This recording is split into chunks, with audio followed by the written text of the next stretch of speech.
بسم الله الرحمن الرحيم. الحمد لله رب العالمين، والصلاة والسلام على رسوله الأمين محمد وعلى آله وصحبه ومن تبعهم بإحسان إلى يوم الدين. أما بعد، اللهم علمنا ما ينفعنا وانفعنا بما علمتنا وزدنا علما. الحمد لله على كل حال، ونعوذ بالله من حال أهل النار. ثم أما بعد، ውድ ሙስሊም ወንድሞችና እህቶቼ፣ የዚህ ትምህርት ተከታታዮች በሙሉ በአላህ ዐዘ ወጀል ፍቃድ በዚህ ደርሳችን የምንመለከተው የሚሆነው አልቀዋዒዱ አልአርበዕ የሚለውን የሸይኹል ኢስላም ሙሐመድ እብን ዐብድል ወሃብ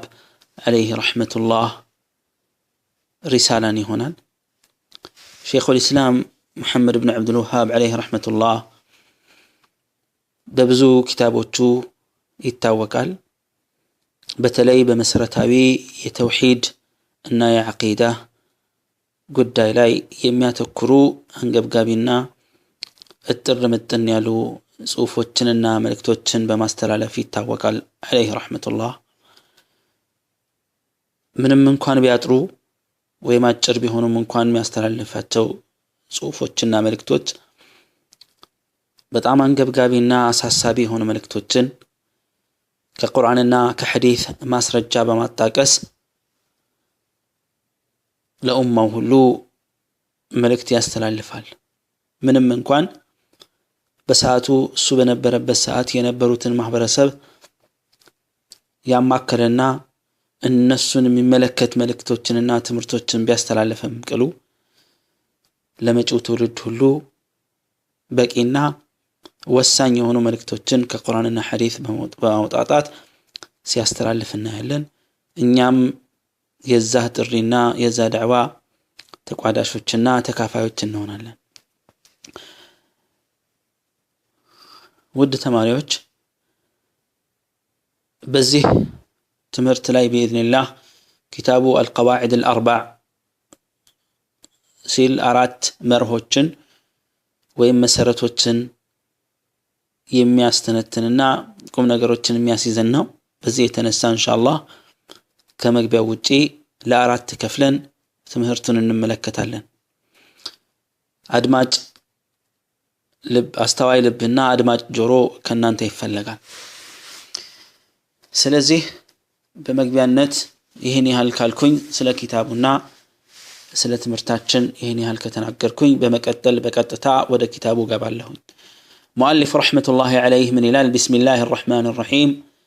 አስአሉላህ አልከሪም ረበል ዐርሺል ዐዚም አን የተወላከ ፊ ዱንያ ወልአኺራ ወአን የጅዐለከ ሙባረከን አይነማ ኩንት።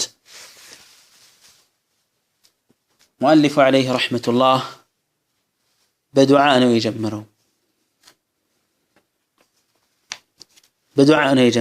ይህ የሚያሳየው ምንድነው? የሸይኹል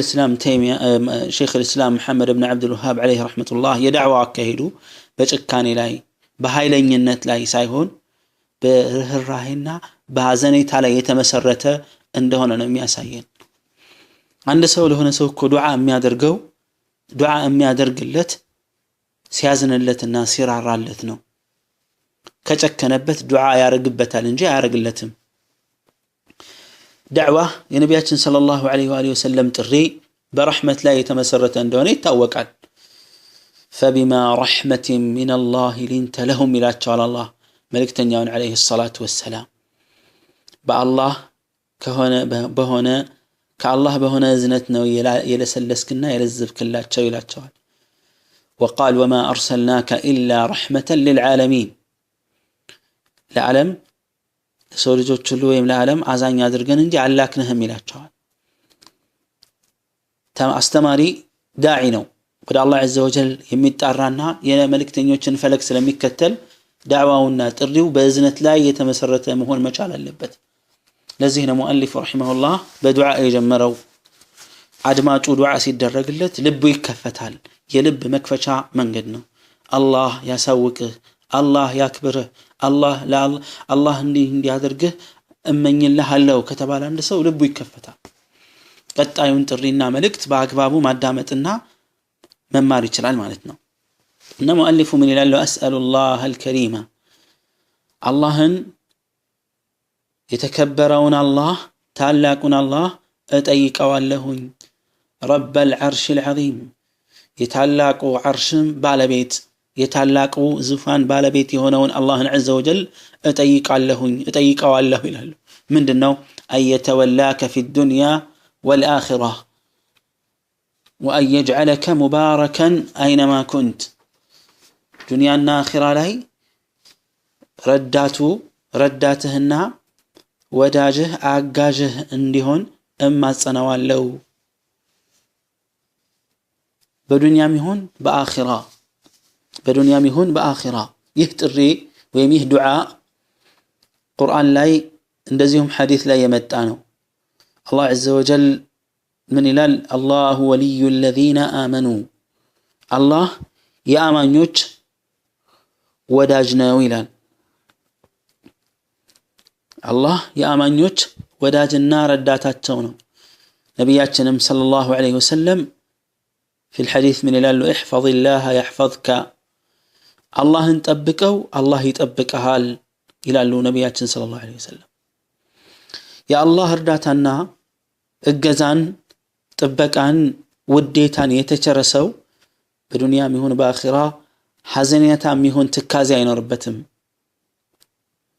ዱንያ ላይ የአላህ እርዳታና ውዴታን እገዛን እንፈልጋለን ለአኺራ ሚረዳንን ስንቅ መሰነቅ እንድንችልበት ማለት ነው ስለዚህ ነው ይህን ዱዓ ያደረገው ሙአሊፉ ዐለይሂ ረህመቱላህ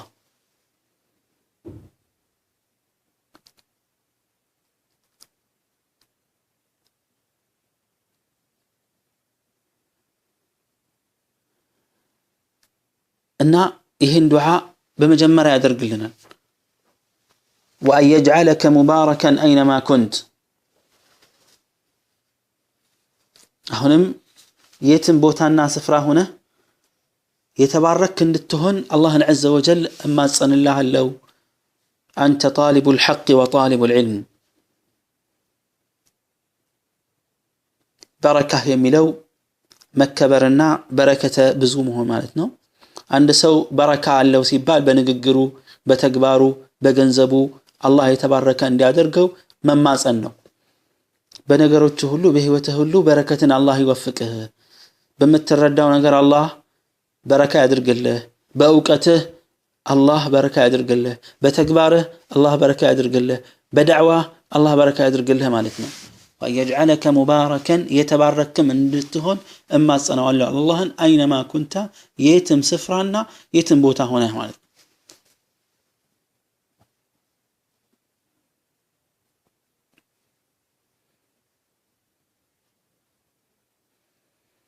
በሁሉ ህይወትህ በረከትን አላህ ይወፍቅህ ማለት ነው ይሄን ዱዓ ያደርጋል عليه رحمة الله وأن يجعلك በተጨማሪም እንዲህም እንዲያረግህ እማጸናዋለሁ ممن إذا أعطي شكر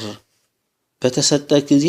ከሚያመሰግኑት ሰዎች በተሰጡና ባገኙ ጊዜ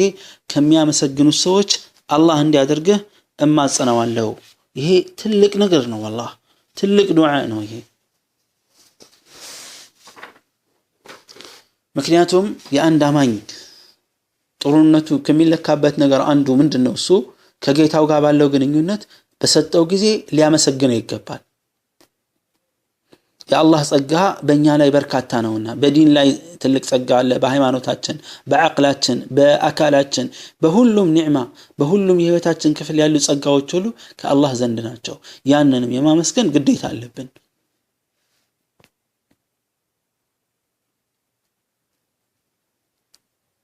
ስለዚህ ነው ተሰጥቶ ከሚያመሰግኑ ሰዎች አላህ እንዲያደርግህ እማጸናዋለሁ የአላህ እድል ከሌለ ይህ ነገር ሊፈጸም አይችልምና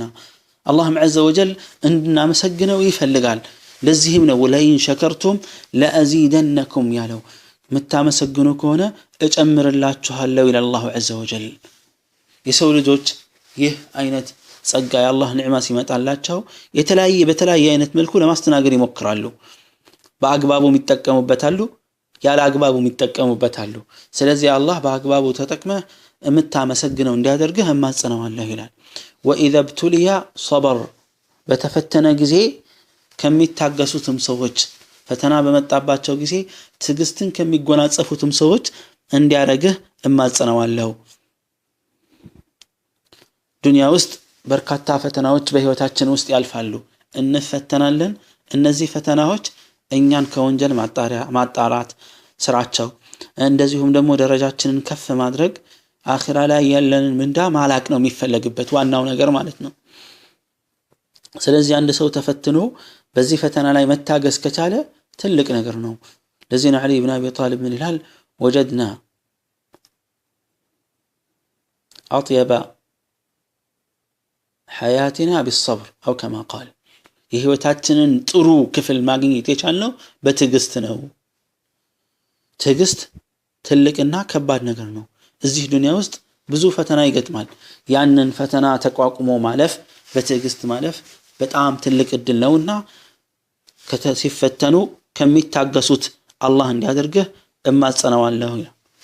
وإذا أذنب استغفر ወንጀል በሰራ ጊዜ ምህረትን ይቅርታን ከሚጠይቀውም እንዲያደርግህ እማጽነዋለሁ ሁሉም ሰው ጥፋተኛ ነው የጥፋቱ አይነትና የወንጀሉ አይነት ቢለያየም ቅሉ ሁሉም ያጠፋል አላሁ ዐዘ ወጀል ከኛ የሚፈልገው ይቅርታ ብለነው ወንጀላችንን እንዲምረን እንድንማጸነውና ወደሱ እንድንመለስ ነው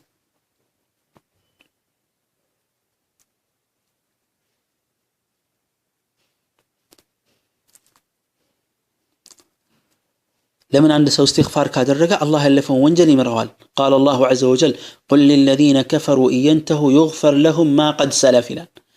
እነዚያ የካዱ ሰዎች ካሉበት አቋማቸው የሚታቀቡና ከዚህ የሚቆሙ ከሆነ ስራቸው የሚያቆሙ ከሆነ ጥፋታቸውና ክህደታቸውን ያለፈው እንደሚሰርዝላቸው ነገራቸው ይላል الله عز وجل ማንኛውም ሰው ከየትኛው ወንጀል ተውበት ካደረገ الله عز وجل እንደሚቀበለው ያሳየናል እነዚህ ሶስት ነገሮች በጣም አንገብጋቢ ናቸውና አላህ እነዚህን ሶስት ነገሮች እንዲያድልህ ማጽነዋለሁ ይላል فإن هذه الثلاث عنوان السعادة እነዚህ ሶስት ነገሮች ሲሰጡት ማመስገን ሲያገኝ አግኝቶ ማመስገን ሲፈተኑ መታገስና ሲወነጅሉ ምህረትን መጠየቅና ወደ አላህ መመለስ عنوان السعادة የስኬት መለኪያዎች ናቸው የእድለኝነት መለኪያዎች ናቸው ይላል في الدنيا وفي الآخرة በዱንያና በአኺራ ላይ ትልቅ የስኬት መለኪያዎች ናቸው እነዚህ ነገሮች እነዚህን ያገኘ ሰው በዱንያም ይሁን በአኺራ በርግጥም ታድሏል በርግጥም እድለኛ ይሏል ይህ ነው እነዚህን የተነፈገ ደግሞ ንፉግ ነው والعياذ بالله አላህ እነዚህን ሶስት ነገሮች የሚታደሉ ያድርገን ثم يواصل الشيخ كلامه شيخ يقتلنا من الى اعلم ارشدك الله لطاعته الله لتأزازو يمرهنا اواقي سبحان الله دعاء وراء دعاء كدعاء قتلوا ولا دعاء ما اسكتل يه برون يا اوقتن بر يكفتلታል اعلم ሲል ቀድሞ ዱዓ ተደርጎለት እወቅ ሲል ማስገደድ እንዳልሆነና ለሱ ጥቅም ሲባል እንደሆነ መረዳት ይችላል ማለት ነው أرشدك الله لطاعته الله لتأزازو يمرهنا تأزازون يادلهنا إلى طاعة الله سيبال اللهم التازز ميبال من دنو يعززهم امتثال أوامره واجتناب نواهيه يعززهم بمتازز يكلكلهم بمكلكل تأزازون عند تفصم يادلهنا أن الحنيفية ملة إبراهيم أو ملة إبراهيم حنيفية يمن لو يا إبراهيم منقد مهون أوك الحنيفية مالد الحنيف هو المقبل على الله المعرض عما سواه ودا الله يزورنا كالله وجه يالله نجر هلو يتوى ودا الله في تنازره كالله وجه يالله نجر يتوى حنيف يبالال سلازي حنيفية مالت يا إبراهيم يا نبي الله إبراهيم منقد مهون أوك يا نبي الله إبراهيم من قد يهونه حنيفية كمالت إلى الله عز وجل يمرط لنا يا نبي الله إبراهيم من قدنه በቁርአን ላይ وما جعل عليكم في الدين من حرج ملة أبيكم إبراهيم يا አባታችሁ ኢብራሂምን መንገድ ብሎ አላህ عز وجل በቀጥታ ያስቀመጠውና የገለጸው መንገድ ነው የነብዩላህ ኢብራሂም መንገድ የሚባለው ነብያችንም عليه الصلاة والسلام ثم أوحينا إليك أن اتبع ملة إبراهيم حنيفا وما كان من المشركين ብሎ الله عز وجل በቁርአን ላይ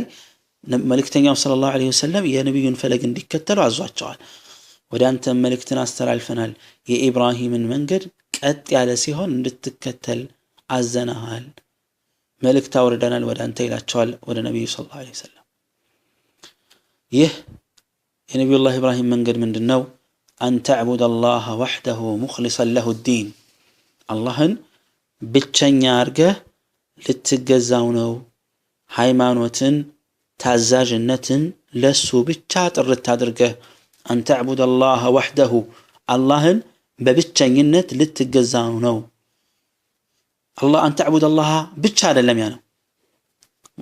وحده ብቻውን مخلصا له الدين ሃይማኖትን ለሱ ጥርት አድርገህ ዲን ምንለው ሃይማኖት ነው የአላህ መመሪያ ነው ወደ አላህ የሚያቀርበን መስመር ዲን እንለዋለን ስለዚህ ሐኒፊያ የሚባለው የኢብራሂም መንገድ አላህን عز وجل ብቸኛ አድርገህ ሃይማኖትን ታዛዥነትን ለሱ ብቻ አጥርተህ ብቻውን መገዛትህ ነው የሰው ልጆችን የሚሆን አጋንንቶችን የፈጠረበት ታላቅም ዓላማ ነው አላሁ Subhanahu Wa Ta'ala ነብዩላህ ኢብራሂም የነቢያቶች አባት ናቸው እንደምታውቁት ይዘውት የመጡት መንገድም እነዚህ የነቢያቶች አባት የሆኑት ኢብራሂም የአላህን ብቸኝነት በብቸኝነት የመመለኩን መርህ አንገባውን የመጡት ነቢያቶች የኢብራሂም ዝርያዎች ናቸው ነቢያችንም ሰለላሁ ዐለይሂ ወሰለም እንደዚሁ የኢስማኤል ዝርያ ናቸው ዙሮ ወደ ኢብራሂም ይመለሳሉ አላህ ነብዩላህ ኢብራሂምን አርአያ አርጓቸዋል قال اني جاعلك للناس اماما ለሰው ልጆች መሪ አደርጋለሁ አላቸው አላህ ان ابراهيم كان امه ብሎም አላህ ተናግሯል መሪ ነው ኢብራሂም በርግጥም ብሎ አላህ عز وجل ተናግሯቸዋል የሳቸው መንገድ መከተል የግድ ነውና የነብዩላህ ኢብራሂም መንገድ እንድንከተለው የታዘዘን የነብዩላህ ኢብራሂም መንገድ አላህን በአምልኮት ብቸኛ አድርገን መገዛት ነው كما قال تعالى في سورة الذاريات الآية 56 سورة الذاريات 56 አንቀጽ ላይ ምን አለ وما خلقت الجن والإنس إلا ليعبدوني ሰውንም ይሁን አጋንንትን እኔን ብቸኛ አድርገው ሊገዙ ቢሆን እንጂ አልፈጠርኳቸውም ብሎ አላሁ عز وجل እንደተናገረው ሁሉ ይህ የነብዩላህ ኢብራሂም መንገድ መሆኑን እወቅ በማለት ሙአሊፉ عليه رحمة الله መግቢያውን ይጀምራል ثم يقول فإذا عرفت أن الله خلقك لعبادته الله سبحانه وتعالى እሱን እንድትገዛው ብቸኛ አርገህ እንድትገዛው እንደፈጠረህ ካወክ አንተ ሙስሊሙ ወንድምና ሙስሊማ እህት ሆይ አንተ ሐቅን ፈላጊ የሆንከው ተማሪና ተማሪት ሆይ فاعلم وق أن العبادة لا تسمى عبادة አምልኮት መባል አትችልም አምልኮት ሊሰኝ አይችልም إلا مع التوحيد ከተውሂድ ጋር ካልሆነ በስተቀር አምልኮት ሊባል እንደማይችል እወቅ ተረዳ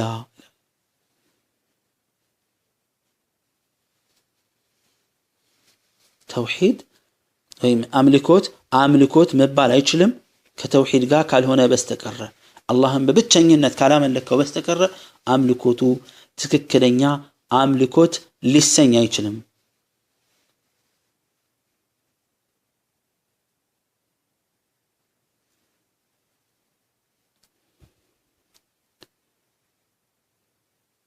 ልክ እንደምንድነው በመሰለው ሙአሊፉ ረህመቱላህ ዐለይሂ يقول كما أن الصلاة لا تسمى صلاة إلا مع الطهارة ተጨባጭ ምሳሌ አምጥቶ ለማስረዳት ነው። ይሄም ሰላት ካለ ጠሃራ ሰላት እንደማይሰኘው ሁሉ ይሄ ሁሉም ሰው የሚስማማበት ነው። ሰላት ካለ ጠሃራ ካለ ውዱእ ሰላት እንደማይባል የማይስማማ ሙስሊም የለም በዚህ ምድር ላይ። ልክ እንደዛ ሁሉ ይህ የጋራ አቋምና የጋራ ስምምነት እንዳለበት ሁሉ ዒባዳ ካለ ተውሂድ ዒባዳ ሊሰኝ እንደማይችል እወቅ ይላል። كما أن الصلاة لا تسمى صلاة إلا مع الطهارة. فإذا دخل الشرك في العبادة فسدت. شرك عبادة وست أملكوت وست كجبا بالله لا يمقارات أملكوت وست كجبا عبادة يبلا شال لكن من كالحدث إذا دخل في الطهارة. وضوء ميات أفو نقرج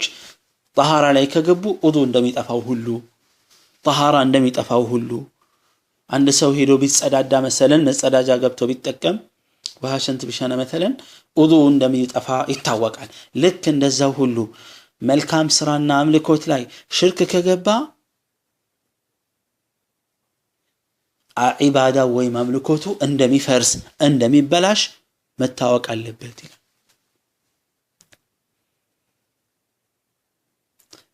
ይህ አገላለጽ በጣም ግሩም ነው። ሰዎች በጋራ ምንም አይነት ኺላፍ የሌላቸውና የማይጠራጠሩበትን ነጥብ መሰረት አድርጎ ትክክለኛ ሌሎችንም አቋሞች ትክክለኛ መረዳትና መገንዘብ ያለባቸውን አቋሞች ማስተማርና ማስያዝ ምርጥ ዘዴና አካሄድ እንደሆነ ያሳየናል። ሰላት ላይ ሰው ይሽካል የለው ሰላት ካለ ውዱእ መሰገድ እንደሌለበት ሁሉም ሰው ዋንኛው ሙስሊም ይስማማል። ልክ እንደዚህ ሁሉ ዒባዳ ካለ ተውሂድ ጥቅም የለውም። طهارام የሚያፈርሱት ነገሮች አሉ። እነዛ የሚያፈርሱት ነገሮች ከገጠሙ طهاراው እንደሚፈርስና መታደስ እንዳለበት እንደ ሰዎች ሁሉ እንደሚስማሙ ሁሉ ዒባዳን ደግሞ ሽርክ የሚባለው በሽታ ከገባ እንደሚያጠፋው ማወቅ ይኖርብሃል ይላል። ثم قال فإذا عرفت أن الشرك إذا خالط العبادة أفسدها. فإذا عرفت كتردهنا كوقت هذا أيها المسلم أيها طالب العلم يا طالب العلم ويا طالبة العلم علم فلاقي تماري يهون كون النسيته أن الشرك إذا خالط العبادة أفسدها. شرك عبادة كتكلاك بمكلاكلو ويم كتكلاكل عندما يبلاشو كوك. فإذا عرفت كوك أن الشرك إذا خالط العبادة أفسدها. شرك عبادة لا يسكلاكل عندما يبلاشو كوك وأحبط العمل سراون مدك عندما يرجو كوك. وصار صاحبه من الخالدين في النار بالبيتهم أدراجهم فزامهم سات وست زوتاري عندما يهون كوكنا كترده. فعرفت النزه النجروج كتجنزبك النزه مسرتاوي نطبوتن كتجنزبش عرفت أن أهم ما عليك معرفة ذلك. عرفت تردى تجنزبك مالتنا أن أهم ما عليك بأنت لا يوسن ينجر معرفة ذلك. يهي النجر مردات عند اللبه مجنزب عند اللبه توك الله. لمن عبادان ميابلاشو شركنو كالن سران ورق يارقال كالن فتصاميو جهنموس زوتاري يهون الكالن ይህ ነገር የዚህን ያህል የከፋ አደጋ ያለው ስራ የሚያበላሽ ስራን ውድቅ የሚያደርግ ለጀሃነም እሳት ውስጥ ዘላለማዊ ለመኖር የሚጋብዝና የሚዳርግ ነገር ምን አይነት ነገር ነው? ምን አይነት አስቸጋሪ ፈታኝ ነገር ቢሆን ነው? ምንድነው የዚህ ነገር ሚስጥሩ ብለ እንድትጓጓና እንድትገነዘብ ለማወቅ እንድትነሳሳ ይህን ነገር ማወቁ አሳሳቢና አንገብጋቢ መሆኑን እንድትረጂ ያደርግሻል ነው። ለምን يعني ይህን ነገር ማወቅ አሳሳቢነቱ ከተባለ لعل الله أن يخلصك من هذه الشبكة الله ከዚህ መረብ ከሽርክ መረብ እንዲጠብቅህ ዘንድ ተخليص ማለት ማዳን ማትረፍ ማለት እንዲያተርፍህ እንዲያድንህ ዘንድ ይህን ነገር ማወቅ እንዳለብሽ ትረዳለህ። وهيش الشرك بالله بالله لا ማጋራት ነው። الذي قال الله تعالى فيه الله እርሱን በማስመልከት እንዲህ ብሎ የተናገረለትን ሽርክን ነው ለመጠንቀቅና ለማራቅ ያክል እንድትገነዘብ እንድትረዳ የሚያነሳሳና ወሳኝነቱን አንገብጋቢነቱን እንድትረዳ የሚያደርግ ይላል ኢነላህ ላ የግፊሩ አን ዩሽረከ ቢሂ ወየግፊሩ ማ ዱነ ዛሊከ ሊመን የሻእ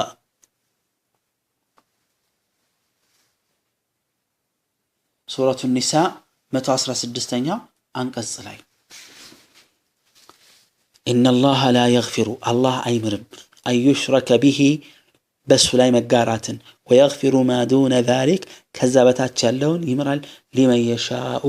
ለፈለገው የሚለውን እንዲህ ብሎ የተናገረለትን የሽርክ አደገኝነት ማወቅ እንዳለብህ ትረዳለህ ይላል ይህም ደግሞ የሚታወቀው ወዛሊካ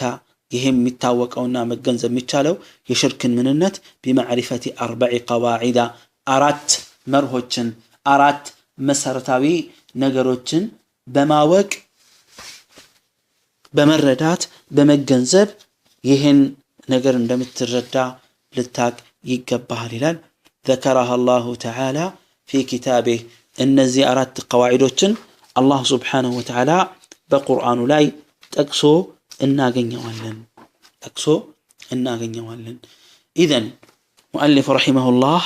እነዚህ የሚሰጠን ማሳሰቢያዎች قواعدዎች ከቁርአን እያነሳ ነው እነዚህን አራት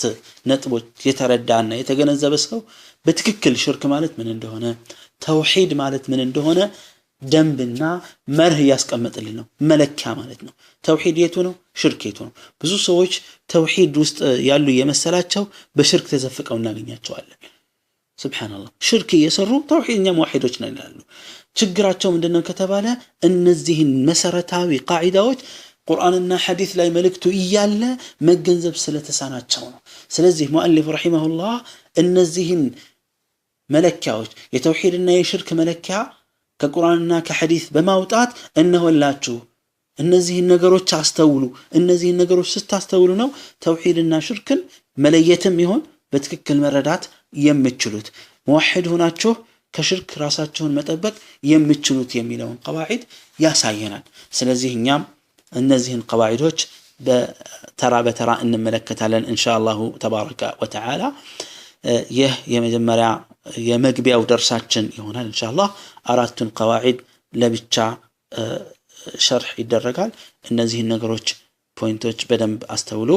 አላህ عز وجل ሰምተን ተጠቃሚዎች አድርገን هذا وصلى الله وسلم على نبينا محمد وعلى آله وصحبه وسلم أجمعين بقطاي كفل إن شاء الله نكناኛለን